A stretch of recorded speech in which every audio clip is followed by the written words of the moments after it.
जय हिंद साथियों, आप सभी का स्वागत है आपके अपने इस YouTube चैनल वीनस क्लासेस पर। आज की इस वीडियो में हम लोग देखेंगे साथियों railway group D and NTPC के लिए सामान्य ज्ञान का एक बहुत ही बेहतरीन प्रैक्टिस सेट, जिसमें वो प्रश्न शामिल हैं जो बार बार साथियों परीक्षाओं में पूछे जाते हैं। तो साथियों यदि चैनल पर न हो तो चैनल को सब्सक्राइब करके नोटिफिकेशन बेल को ऑल पर क्लिक कर दीजिए, क्योंकि हम सभी विषयों की तैयारी एकदम चैप्टर वाइज एकदम बेसिक से करा रहे हैं। प्लेलिस्ट बनी हुई है, आप देख सकते हैं। और ये तो जीके जीएस का पीवाईक्यू अलग से चला रहे हैं इसकी सीरीज। ये साथियों 14वीं क्लास है जीके जीएस के पीवाईक्यू की। देखते हैं पहला प्रश्न, और सभी विषयों की प्लेलिस्ट बनी हुई एकदम चैप्टर से एकदम बेसिक से। तो देखिए पहला प्रश्न क्या कहता है। कहता है भारतीय संविधान के निम्नलिखित में से किस अनुच्छेद में 6 वर्ष से कम आयु के बच्चों के लिए प्रारंभिक बाल्यावस्था देख रेख और शिक्षा का उपबंध है। तो ये साथियों अनुच्छेद 45 में है।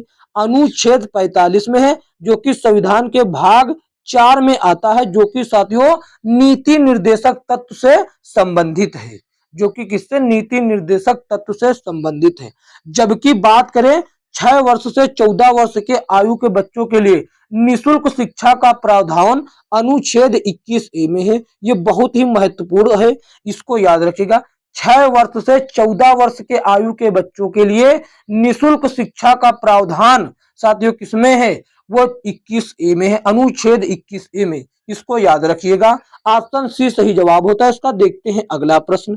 अगला प्रश्न ये रहा, क्या कहता है। और ओलिवर ट्विस्ट उपन्यास के लेखक कौन है।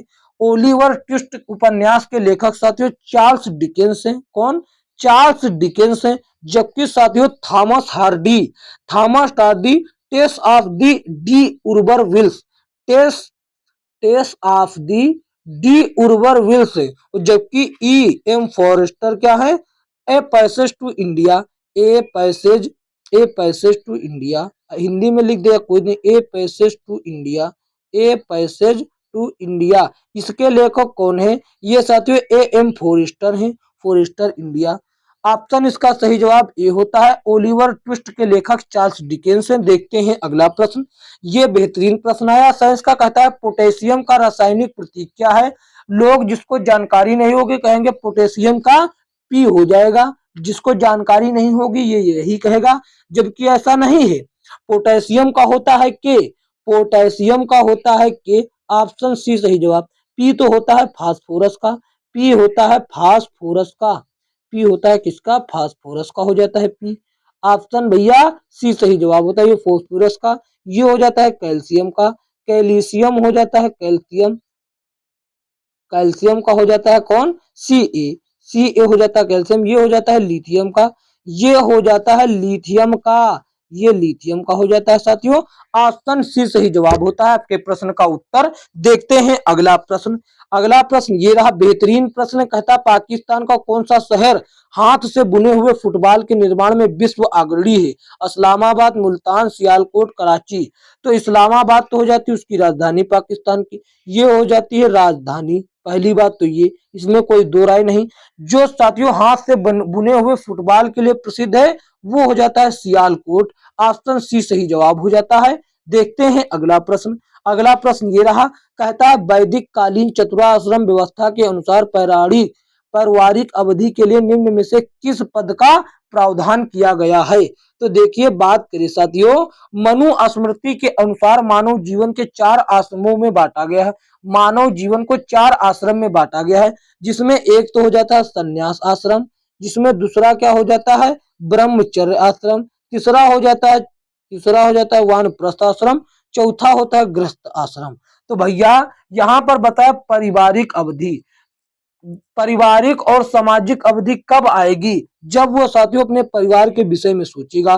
परिवार के विषय में सोचेगा तो वो हो जाएगा गृहस्थ, वो हो जाएगा क्या, गृहस्थ। संन्यास तो सब कुछ त्याग देगा, वानप्रस्थ वन में चला जाएगा, ब्रह्मचर्य हो जाएगा सब चीज छोड़कर तब करेगा। तो साथियों गृहस्थ रहेगा तो परिवार के विषय में चिंतन करेगा। ऑप्शन डी सही जवाब हो जाता है। देखते हैं अगला प्रश्न।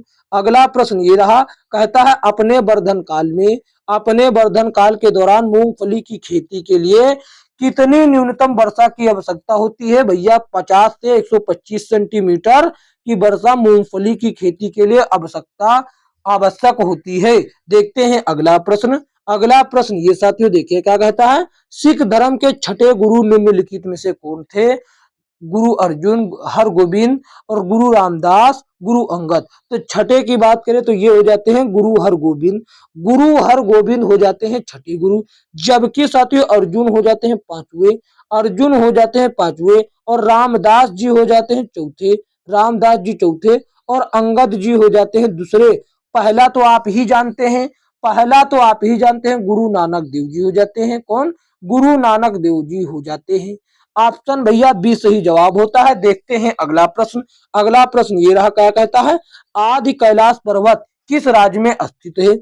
आदि कैलाश पर्वत किस राज्य में स्थित है? ये उत्तराखंड में स्थित है। कहाँ? उत्तराखंड में स्थित है साथियों आदि कैलाश पर्वत, जिसे शिव कैलाश, छोटा कैलाश या बाबा कैलाश के रूप में भी जाना जाता है। यह भारत के उत्तराखंड राज्य में पिथौरागढ़ जिले में स्थित है। हिमालय पर्वत श्रृंखला में स्थित एक पर्वत है। कौन? कैलाश पर्वत। ऑप्शन डी सही जवाब होता है। देखते हैं अगला प्रश्न। अगला प्रश्न ये रहा, कहता उत्पादन लागत फैक्टर में भारत की जीडीपी, जीडीपी का मतलब होता है सकल घरेलू उत्पाद, की गणना करते समय केंद्रीय सांख्यिकी कार्यालय कितने विभिन्न उद्योगों के आ उद्योगों के प्रदर्शन का आकलन करता? ये साथियों 8 आकलन प्रदर्शन का आकलन करता है। कहिए तो हम नाम भी बता दें, लेकिन नाम बताने से क्या फायदा, देखिए किसका किसका आकलन करता है। एक तो हो गया कृषि और मत्स्य पालन, ये एक में आता है। खनन और उत्खनन ये हो गया 2। उत्पादन और विनिर्माण ये हो गया 3। बिजली गैस पानी की आपूर्ति ये हो गया 4। और घर निर्माण बिल्डिंग निर्माण ये हो गया साथियों 5। और व्यापार होटल परिवहन संचार ये हो गया 6। वित्तीय बीमा रियल्टर ये सभी हो गया 7। और साथियों 8वां हो गया समुदाय और सामाजिक व्यक्तिगत सेवा, ये हो गए 8। ऑप्शन सी सही जवाब हो जाता। देखते हैं अगला प्रश्न। अगला प्रश्न ये रहा, क्या कहता है, चैतन्य नाम का कोई व्यक्ति होगा जिन्हें साथियों गौरांग के नाम से भी जाना जाता है। वो कहाँ के एक प्रसिद्ध लोकप्रिय वैष्णव संत और सुधारक थे? ये साथियों नादिया, जो कि पश्चिम बंगाल का एक जिला है, वेस्ट बंगाल का एक जिला है। डब्ल्यू बी मतलब वेस्ट बंगाल का एक जिला है नादिया। वहां के साथियों एक लोकप्रिय वैष्णव और संत और सुधारक थे, जिनको साथियों गौरंग के नाम से भी जाना जाता है, जिनको चैतन्य कहा जाता है। ऑप्शन डी सही जवाब होता है। देखते हैं अगला प्रश्न। कहता है निम्नलिखित में से कौन एक पेशेवर बैडमिंटन खिलाड़ी नहीं है? बैडमिंटन के खिलाड़ी की बात करें, साइना नेहवाल, श्रीकांत किदम्बी, पीवी सिंधु, ये सभी बैडमिंटन है। जबकि सानिया मिर्जा ये साथियों टेनिस खिलाड़ी हैं, टेनिस की खिलाड़ी हो जाती हैं। ऑप्शन डी सी जो होता है इसका सही जवाब हो जाता है। ऑप्शन सी साथियों क्या होता है, इसका सही जवाब होता है, ये टेनिस की हो जाती है। देखते हैं अगला प्रश्न। अगला प्रश्न ये रहा, क्या कहता है, दिल्ली मुंबई चेन्नई और कोलकाता के 4 प्रमुख शहरों को जोड़ने वाला स्वर्णिम चतुर्भुज कौन सी परियोजना, स्वर्णिम चतुर्भुज किस नाम की परियोजना का हिस्सा है? ये साथियों भारतमाला परियोजना का एक हिस्सा है। ऑप्शन बी सही जवाब हो जाता है। देखते हैं अगला प्रश्न। अगला प्रश्न ये रहा, क्या कहता है, ओलंपिक खेलों में प्रतीक में छल्लों के 5 रंग नीला, हरा, पीला और कौन सा रंग का होता है? छल्ला भैया जो ओलंपिक छल्ले होते हैं साथियों, आप जानते हैं जी ओलंपिक छल्ले होते हैं, उसमें कौन कौन से रंग का होता है? तो पहला तो हो गया नीला, हरा, पीला और लाल दे रखा। लाल, नीला, हरा, पीला और एक कौन से रंग का होता है? वो होता है काला। कहिए तो हम आपको दिखला भी सकते हैं, लेकिन आप केवल इतना सर्च करके ढूंढ लीजिए, यदि आपको जानकारी नहीं कि ओलंपिक रिंग या ओलंपिक छल्ले, तो वो आपको बता देगा कैसे बनावट, पूरा तस्वीर आ जाएगी, गूगल सर्च कर सकते हैं। हमारे में पिक्चर ऐड नहीं तो हम दिखला सकते थे। देखते हैं अगला प्रश्न। अगला प्रश्न ये रहा, क्या कहता है, कहता है कि पृथ्वी शिखर सम्मेलन 1992 के एजेंडा 21 में 21 का क्या अर्थ था? 21 महीने, 21 आधिकारिक वार्ताएं, 21वीं सदी, 21 रात। तो भैया देखिए, जो 1992 ईस्वी में ब्राजील के रियो डी जेनेरियो में एक साथियों पृथ्वी सम्मेलन हुआ था। उसमें साथियों सभी देश के लोग आए थे, जिसमें ये साथियों निष्कर्ष निकाला गया था कि 21वीं सदी के लिए हम भविष्य के लिए साथियों संसाधन को बचा कर रखेंगे उनके लिए, फ्यूचर के लिए, यानी कि 21वीं सदी तो चल ही रही है, 21वीं सदी के लिए फ्यूचर में हम कुछ संसाधन बचा कर रखेंगे। तो इसीलिए एजेंडा 21 में 21 का अर्थ 21वीं सदी था। ऑप्शन सी सही जवाब हो जाएगा। देखते हैं अगला प्रश्न। अगला प्रश्न ये रहा, कहता भारत की संविधान सभा द्वारा राष्ट्रगान को निम्नलिखित में से किस वर्ष अपनाया गया? किस वर्ष अपनाया गया? तो देखिए भैया, सबसे पहली बात तो राष्ट्रगान जन गण मन अधिनायक है, जिसके लेखक साथियों कौन है? रविंद्रनाथ टैगोर, जो कि बांग्ला भाषा में उन्होंने लिखा था। किस भाषा में? बांग्ला भाषा में लिखा था। लेकिन संविधान सभा ने इसका हिंदी वर्जन साथियों कब? 24 जनवरी 1950, 24 जनवरी 1950 को अपनाया था। इसका हिंदी वर्जन जनगण मन अधिनायक जय हे ये वाला, जबकि रविंद्रनाथ टैगोर ने बांग्ला भाषा में लिखा था। देखते हैं अगला प्रश्न। अगला प्रश्न ये रहा, कहता धौलागिरी, धौलागिरी कहाँ में, मतलब किस क्षेत्र में? हिमालय की एक पर्वत चोटी है। किस क्षेत्र में? कुमाऊं, भूटान, गढ़वाल, नेपाल। तो वो कहाँ है साथियों? ये बतलाना है। ये साथियों नेपाल में है। कहाँ है? नेपाल में हिमालय पर्वत की एक चोटी है। ऑप्शन डी सही जवाब हो जाता है। देखते हैं अगला प्रश्न। अगला प्रश्न ये रहा, कहता किस स्थान में संपन्न हुआ कांग्रेस का अधिवेशन? किसी पिछड़े ग्रामीण क्षेत्र में आयोजित होने वाला पहला अधिवेशन था। रामपुर, पुनप्पा, करूमदी, फैजपुर। तो साथियों कहां पर? ये साथियों 50वां अधिवेशन था, जो कि फैजपुर में हुआ था। कहां? फैजपुर, वेस्ट बंगाल। फैजपुर वेस्ट बंगाल में हुआ था। इसको साथियों पश्चिम बंगाल भी कह सकते हैं या केवल बंगाल कह सकते हैं, केवल बंगाल भी कह सकते हैं। फैजपुर बंगाल 1937 में, कब? 1937 में हुआ था साथियों, ये याद रखेंगे। इसके अध्यक्ष पंडित जवाहरलाल नेहरू जी थे।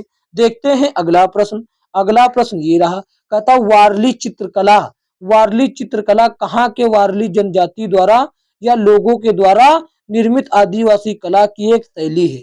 ये महाराष्ट्र में वारली जनजाति के द्वारा बनाई जाने वाली एक प्रसिद्ध आदिवासी कला है। कौन? वारली चित्रकला। ऑप्शन सी सही जवाब हो जाता है। देखते हैं अगला प्रश्न। अगला प्रश्न ये रहा, कहता है निम्नलिखित में से सबसे अधिक परमाणु द्रव्यमान वाला तत्व कौन सा है? ये बताएं। तो देखिए परमाणु द्रव्यमान कैसे निकाला जाता है वो हम बताते हैं। सबसे पहली बात तो परमाणु क्रमांक आपको पता होना चाहिए। कैल्शियम का परमाणु क्रमांक होता है 20, कैल्शियम का परमाणु क्रमांक होता है भैया 20, और मैग्नीशियम का होता है 12, मैग्नीशियम का 12, क्लोरीन का हो जाता है 17, और इसका हो जाता है 16। जिसका भैया परमाणु द्रव्यमान ज्यादा उसका हो सकता है। तो देखिए परमाणु द्रव्यमान क्या होगा? इसका लगभग दोगुना हो जाता है 40, और इसका भी लगभग दोगुना ही समझ लीजिए 24, इसका 35 हो जाता है, और इसका 32 हो जाता है। परमाणु द्रव्यमान ये जो किसका ज्यादा? आप कहेंगे सर 40 वाला ज्यादा, तो कैल्शियम का हो जाता है ज्यादा, कैल्शियम का हो जाता है परमाणु द्रव्यमान ज्यादा। हमसे ज्यादा पूछा है तो हम ऑप्शन ए सही जवाब लगाएंगे। देखते हैं अगला प्रश्न। अगला प्रश्न ये रहा, क्या कहता है निम्नलिखित में से कौन सा शहर यूनेस्को की विश्व विरासत सूची में सम्मिलित है? धर्मशाला, कटक, जयपुर, भोपाल। तो देखिए साथियों संयुक्त राष्ट्र की सांस्कृतिक संस्था यूनेस्को ने अपनी 43वीं बैठक में 10 जुलाई 2019 को अजरबैजान में जो की हुई थी, गुलाबी शहर से प्रसिद्ध, पिंक सिटी नाम से प्रसिद्ध, जो कि राजस्थान का जयपुर, उसको अपनी साथियों विरासत सूची में, विश्व विरासत सूची में सम्मिलित किया था। और बात करें साथियों इसकी स्थापना, जयपुर शहर की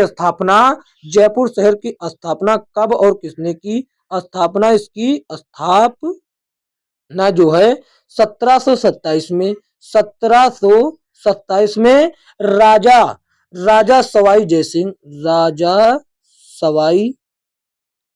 सवाई जयसिंह ने की थी, राजा सवाई जयसिंह ने की थी। ये बात याद रखेंगे। ऑप्शन सी सही जवाब होता है। साथियों आज की वीडियो में इतना ही। यदि यह वीडियो अच्छी लगी तो इसको एक लाइक कर दीजिए और इसे अपने दोस्तों में शेयर कर दीजिए, और चैनल पर नए हो तो चैनल को सब्सक्राइब करके नोटिफिकेशन बेल को ऑल पर क्लिक कर दे, ताकि आने वाली वीडियो का नोटिफिकेशन आप तक पहुंच सके।